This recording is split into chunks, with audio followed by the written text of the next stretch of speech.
Жер бетінде адамзат қолымен жасалған таңғажайып ғимараттар аз емес.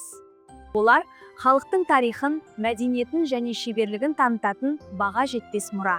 Осындай сәулет жауһарларының бірі Франциядағы Эйфель мұнарасы.